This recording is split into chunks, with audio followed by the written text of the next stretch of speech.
Les gars, on est à l'Open Cap Finance Rouen et je suis avec Romain, le speaker de l'Open Cap Finance Rouen Métropole 2025. Les gars, j'ai tourné cette vidéo à Rouen 2025 et à la base c'était pour un réel, mais Romain est beaucoup trop intéressant pour un format court. Donc voilà, une petite interview de 20 minutes avec le speaker du tournoi de Rouen. C'est une partie du tennis qui est rarement montrée, alors que ce sont ceux qui font vivre les tournois. Sans spoil, vous allez vous régaler. Let's go! Du coup, raconte-moi un petit peu ton parcours, pourquoi t'es arrivé à être speaker d'un tournoi de tennis. Alors moi à la base pour commencer mon rêve c'était d'être journaliste sportif.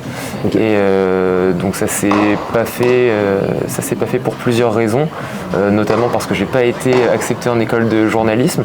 Du coup j'étais parti sur un projet complètement différent et il y a quelques années, donc 2023, j'ai eu l'occasion d'animer une course sur route avec un autre speaker et ça s'est super bien passé, le courant est très bien passé entre nous deux et puis lui était speaker de handball, de basket et notamment du tournoi de tennis ici à Rouen et il a proposé de me former, donc j'ai pu récupérer l'animation du club de handball puis de basket. Okay. Et puis le tennis aujourd'hui à Rouen. Nice, ok. Ah oui, donc là à Rouen t'es sur tous les sports. Ouais, c'est ça. C'est ça, multisport, ouais. Et t'as commencé depuis quand? Alors la première animation que j'ai pu faire c'était en novembre 2022. Ok. Donc c'est quand même assez récent. Et tous les week-ends t'as hand, basket et juste tournoi de tennis sur une semaine Alors en gros c'est ça. Après en fait au handball j'ai l'équipe féminine et l'équipe masculine. Okay. On a l'avantage à Rouen d'avoir deux très bonnes équipes de handball. Pareil pour le basket, du coup, où il y a l'équipe féminine et l'équipe masculine. J'ai aussi quelques remplacements sur le club de rugby, à Rouen toujours. Okay. Quelques courses sur route, notamment le Seine Marathon 76 à Rouen. Et puis là, tout récemment, l'Open Cap Finance Rouen Métropole. Nice. Et tu as des petits objectifs là pour la suite? Continuer de prendre du plaisir, parce que c'est quand même le plus important. Évidemment, plus les événements vont monter en gamme, plus ce sera impressionnant. On a eu la chance d'avoir les Jeux Olympiques à Paris en 2024. Je ne sais pas quand ils reviendront en France, mais forcément, c'est ce genre d'événements internationaux, ça fait rêver. Ouais. Peut-être Roland Garros un jour? Peut-être. Alors là, il y a un speaker qui est quand même bien en place sur cet événement-là et qui est très bon aussi. Et je le laisse faire et on reverra dans quelques années. Il est espagnol, Rafael Nadal. C'est quoi le rôle d'un speaker? Alors le rôle d'un speaker, au tennis surtout. Ouais, c'est ça, ce que j'allais dire, ça va beaucoup dépendre de l'événement. Ouais. Au tennis, ça va être plutôt d'informer le spectateur. Ça va être dans un premier temps, lors de l'accueil, d'informer à quelle journée on est par rapport au tournoi. C'est le moment de ce tournoi qui approche. Nous sommes au stade des demi-finales ici pour ce tournoi. Et d'ailleurs, vous voyez la première affiche qui vous est présentée sur le la première affiche de double. Potentiellement ce qui s'est passé la veille, les animations qu'il peut y avoir notamment au niveau de la fan zone, et après ça va être surtout sur la présentation des joueuses, présenter le palmarès des joueuses et après procéder aux interviews en fin de match. Son meilleur classement en mai 2022 avec la 51e place, elle a remporté un titre en carrière en 2021. Son parcours ici à Rouen, 16e de finale, elle a éliminé Elsa Jacobo en 3 manches. En 8e de finale, elle a éliminé Camila Rosatello en 2 manches. En quart de finale, elle a éliminé Jessica Poncher en 2 manches. Et les quarts de finalistes ici l'an passé, elle est roumaine, Elena Gabriela Rousset. Et tu essaies un peu de mettre l'ambiance J'essaye. Alors forcément, au fur et à mesure de la semaine, on a de plus en plus de monde dans les tribunes, donc ça aide aussi de jouer avec un public qui est de plus en plus présent. Et l'objectif, ça va être sur les derniers jours, notamment là ce dernier week-end, de pouvoir jouer un petit peu avec ce public, même si dans ma conception de l'ambiance, j'espère que ce sera à eux de mettre l'ambiance, de mettre l'ambiance eux-mêmes et de vibrer, parce qu'on a quand même un très beau tournoi de tennis pour l'instant. Après, c'est le problème du tennis aussi. C'est quand même des ambiances assez calmes, assez feutrées. C'est ce qui est à la fois compliqué, mais en même temps ce qui est aussi une belle opportunité. C'est-à-dire qu'il y a des moments vraiment spécifiques pour mettre l'ambiance, mais du coup à ces moments-là, le public a vraiment un rôle à jouer. On l'a vu sur le début de la semaine, notamment avec les joueuses françaises. On sent que le public, quand il a envie, peut mettre cette ambiance-là, et du coup ça rajoute un petit truc, je pense, d'avoir ces moments spécifiques pour mettre l'ambiance. Je suis d'accord. J'ai rien à rajouter. Mais l'ambiance, elle passe aussi par la musique, du coup. Ouais, c'est ça. J'ai aussi la lourde responsabilité de gérer la musique. Alors sur les musiques que je peux choisir, le but c'est de mettre des musiques qui s'écoutent bien, assez connues, des musiques qu'on peut entendre à la radio, que le public va connaître, et puis le but ça va être de créer un petit rythme. Et moi après de toute façon je vais le voir dans les tribunes, quand je vois des personnes qui tapent dans les mains ou qui ont le sourire quand ils entendent une certaine musique, forcément ça donne le sourire, parce que ça veut dire que c'est une musique qui est adaptée au tournoi. Ouais, c'est clair. T'es un peu le DJ du tournoi en fait. C'est ça, je suis la voix du tournoi et le DJ aussi, ouais. Est-ce qu'il y a des petits sons que tu mets pour te faire plaisir à toi, ou ton petit plaisir coupable là, sur le tournoi, le son qui te fait kiffer? Pas forcément de plaisir coupable. Après c'est notamment pour les moments de présentation des joueuses. Là on a choisi des musiques avec toute l'équipe d'organisation. Okay. Et le but c'est d'avoir des petites musiques entraînantes, et on aura surtout des surprises pour la finale, donc hâte d'y être aussi à cette finale. Ok, on sera demain, donc j'ai hâte de voir ça aussi. Est-ce que parfois les joueuses peuvent choisir leur musique d'entrée ou pas? Qu'est-ce que tu penses de cette proposition?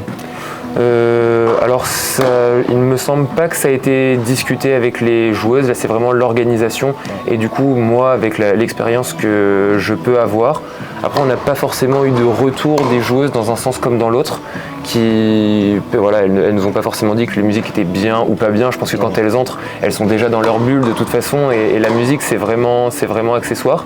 Ça pourrait être sympa de les inclure aussi dans ce projet-là, d'avoir des musiques un peu particulières en fonction, je sais pas, de ce qu'elles aiment, de la nationalité aussi. Ça pourrait être à étudier, ouais, en vue des prochains tournois.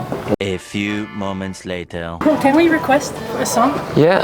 For the doubles changeover? Yeah. My House by Flo Rida? Yeah, I've got this one. That's my favorite song. Okay, I will put it when there is a changeover. Nice. You want one? Thank you. Have a good match. Incroyable. Les aléas du direct, Incroyable. C'est parfait. Donc on aura Flo Rida, My House pendant un changement de côté. Je me le note, ça aussi. C'est tellement incroyable là ce qui vient de se passer. Si je viens de te poser la question il y a 5 minutes. C'est magnifique, bah voilà. Est-ce que j'ai le choix sur les musiques? Et ben on a la réponse. Les joueuses qui viennent demander un son. C'est fou. Moi, tu vois, j'y avais pas encore eu le droit. Et là, c'est la première fois. On est le samedi. Et il fallait que je vienne. C'est ça. Tous les jours. C'est ça, parfait. Tu es pour venir demain, et on aura peut-être un autre son. On aura peut-être un autre son à mettre.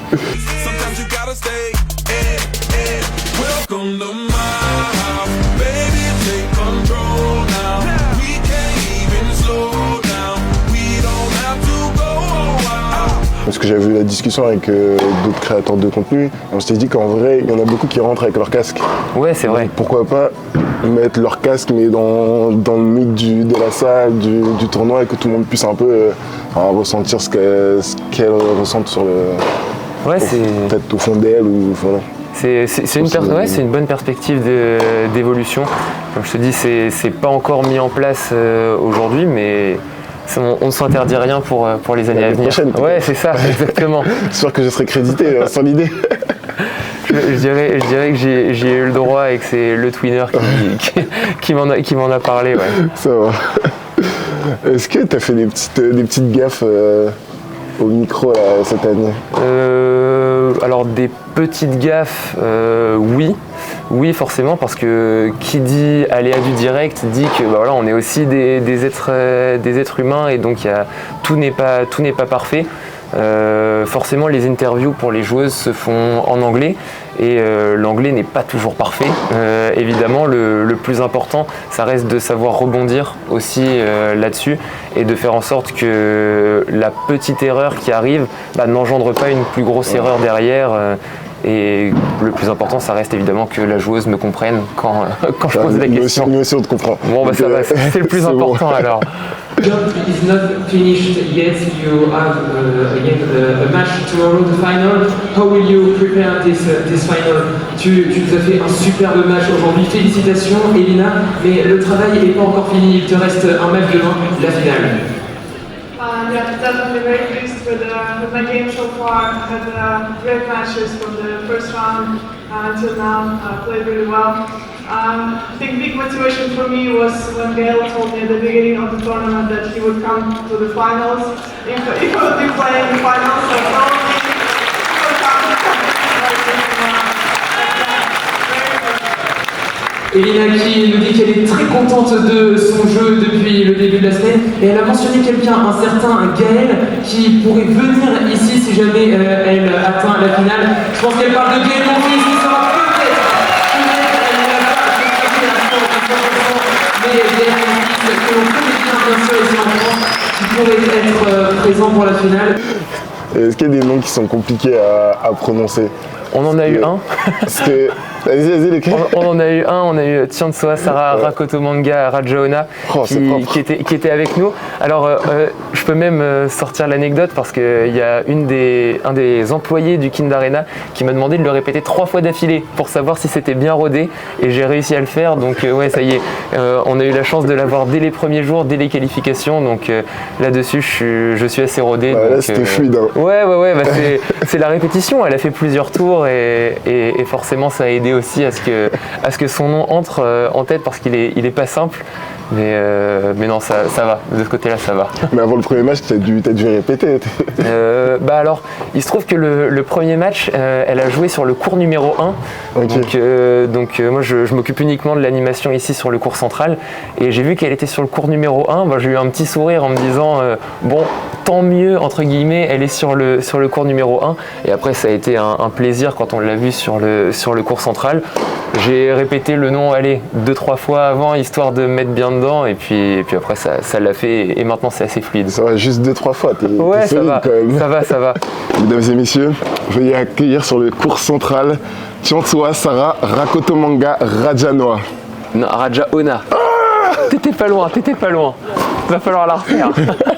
Mesdames et messieurs, veuillez accueillir sur le cours central Tiansoa Sarah Rakotomanga Rajaona. Parfait, magnifique, celle-là elle est dedans, c'est tout bon. Au bout de 4 essais. Ouais, pas mal. C'est pas mal. C'est pas mal. Je te prends ton poste l'année prochaine. Je te le laisse avec plaisir. Et tu demandes parfois aux joueuses comment on prononce leur nom pour être sûr ou tu... On a l'avantage grâce au site de la WTA d'avoir les joueuses qui prononcent elles-mêmes leur nom. Donc je vérifie à chaque début de journée pour être sûr de pas écorcher les noms. Même chose pour les arbitres. Parce que ça fait partie du jeu bien évidemment, et du coup j'avais eu un doute pour la prononciation d'un nom d'une arbitre et je suis allé lui demander en début de match et puis c'était tout bon. Très pro. C'est important ouais, d'avoir les noms qui sont bien prononcés aussi, ça montre aussi le professionnalisme et de montrer qu'on respecte les joueuses tout simplement. Ça il faut écouter parce que moi c'est mon combat. C'est mon combat. Parce que les noms un peu camerounais, tu sais, en mode Mbappé ou même Petit Pericard, elle n'est pas camerounais, elle est congolais, mais tu vois, souvent les gens commencent à dire M Petit ou des trucs comme ça. Non, il y a une façon bien précise de prononcer les noms et il faut y faire attention. Très bien, très bon conseil. Je sais pas si tu peux dire ça, mais est-ce que tu as une préférence au niveau des sports que tu présentes? Alors oui, je peux en parler. C'est des sports qui sont assez différents. Le tennis surtout de ce que je peux faire d'habitude avec le handball ou le basket. Alors forcément, comme j'ai été davantage formé pour le handball et le basket et que j'aime ce côté ambiance, c'est des sports que j'apprécie. Et là, le tennis, je découvre, c'est complètement différent et il faut avouer que ça me plaît aussi. Donc chaque sport a ses spécificités et puis tous les sports me plaisent à la base, donc vraiment content de pouvoir animer un tournoi de tennis. Je t'ai pas trop prononcé là, hein. Non, T'as pris non, trop non. de risques quand même. Non. Après, moi à la base, je suis vraiment à l'origine, je suis spécialiste d'athlétisme. Donc Ok. tu vois, c'est un sport qui change vraiment encore de tout ce que j'ai pu citer. Non, vraiment pas de sport particulier et content aussi de ne pas avoir de sport de préférence. Ouais, c'est vrai. Mais du coup, toi, tu fais de l'athlétisme à la base. Ouais, c'est ça. Moi, je suis pratiquant d'athlétisme et voilà, je me suis diversifié aussi dans l'animation pour ne pas me mettre de limites, premièrement, et ensuite parce que j'adore raconter des histoires autour du sport et le meilleur moyen de le faire, c'est de vivre les événements. C'est clair. En vrai, je me demandais si ça pouvait t'aider de ressentir par exemple la personnalité de la joueuse pour ensuite la lancer d'une certaine façon ou... Ouais, ça peut aider. Après, la personnalité de la joueuse, je pense qu'elle se ressent aussi sur le terrain. On voit des joueuses qui sont déjà plus expérimentées, forcément des joueuses qui sont aussi plus à l'aise en interview. Ça se sent aussi sur les premiers jours à la durée de leurs réponses à mes questions. Je vais prendre l'exemple d'Olga Danilovic qui hier, quand je lui pose ma deuxième question, tout de suite me redemande le micro pour remercier le public. Bah là, je sais que ça va être une joueuse qui va être très à l'aise et donc ce sera plus simple de lui poser des questions et de la faire parler. Là où on a des joueuses qui sont un peu plus jeunes, un peu plus inexpérimentées et du coup c'est les premières interviews, donc forcément c'est autre chose. Et là l'idée ça va être vraiment de poser des questions simples et de ne surtout pas les mettre en difficulté. T'es fort, hein. T'es fort.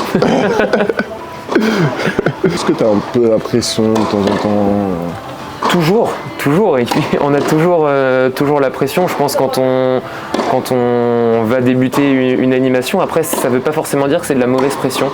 Il faut avoir de la pression parce que ça veut aussi dire qu'on a envie de bien faire les choses. Et évidemment, quand on est dans un métier d'instant, comme c'est le cas avec le métier de speaker, on a toujours envie de bien faire et c'est l'incertitude aussi du métier. Mais forcément, une fois que c'est lancé, derrière, on est dans notre élément et forcément, ça va aussi tout seul et il faut savoir se faire confiance. Parfait. C'est quoi pour toi une journée type? Alors une journée type, donc ça va commencer 1h30 avant le premier match. Ça va être venir ici, faire les derniers réglages, vérifier que tout se passe bien au niveau du son, qu'il n'y a pas eu de changement de dernière minute, que ce soit sur le programme, que ce soit sur les animations qu'il peut y avoir. Après, pendant ma première prise de parole, ça va être environ 15 minutes avant le premier match. Comme j'ai dit, ça va être surtout sur la façon d'annoncer les matchs qui vont avoir lieu, le programme, les différentes animations. Et puis ensuite, ça va être donc la présentation des joueuses. Après, pendant le match, c'est tout simple, c'est regarder le match comme un spectateur, prendre du plaisir à voir les joueuses sur le court, préparer aussi les questions déjà pour l'après-match. Donc ça va être regarder les différents résultats des joueuses, les dernières actualités et aussi analyser le match pour poser la question. Ensuite on va avoir les interviews. On passe au match suivant. Juste après l'interview, ça s'enchaîne très très vite. Okay. Et puis ensuite en fin de journée, ça va être remercier le public qui est venu et puis après préparer les fiches pour le lendemain. En fait, t'as pas de pause. Il n'y a pas de pause. Tu peux pas manger en fait. C'est la course. Alors voilà, je vais pouvoir sortir l'anecdote pour aller manger. En fait, je lance un match. Et ensuite, comme je sais que la première fois que les joueuses retournent vers leur banc, c'est après 3 jeux joués. Je sais que j'ai 3 jeux pour aller à la cantine, chercher mon repas et revenir ici pour manger ici. Parce qu'ensuite, il y a la musique à gérer, donc faut être présent. Ok, parfait. Ouais, et d'ailleurs j'ai oublié de te le dire, mais en plus de la voix et en plus du son ici au Kind Arena, je m'occupe aussi des lumières, donc on le verra tout à l'heure avec l'entrée des joueuses. On aura aussi un show lumineux assez sympa et donc ça fait 3 missions assez importantes. Ouais. Tu gères avec quoi la musique? J'ai mon petit boîtier qui est ici avec les différents programmes et ensuite j'ai carte blanche sur le programme que je peux mettre pour enflammer le cours central.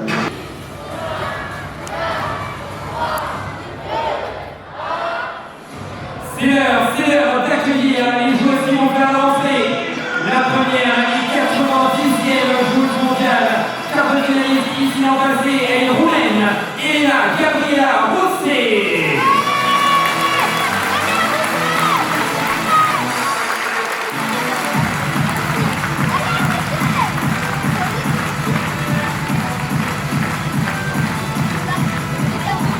Raphaël, la 18e joueuse mondiale, tête de série numéro 1 du tournoi, médaille olympique.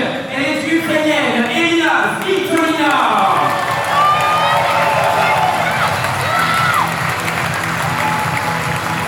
Bon, la journée, c'est bien passé? C'était énorme.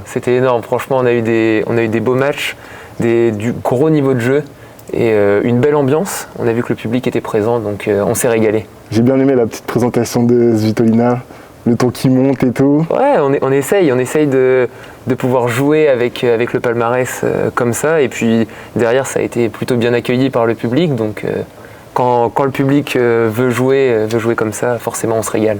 C'est clair. Et là, du coup, c'est quoi le programme? Tu rentres à la maison, dodo? Bah alors là, ce soir, il y a la soirée de gala du tournoi. Donc on va aller y faire un tour, voir un petit peu les backstage de cette soirée. Et puis après, préparer les fiches pour demain, parce qu'on va avoir 3 matchs demain.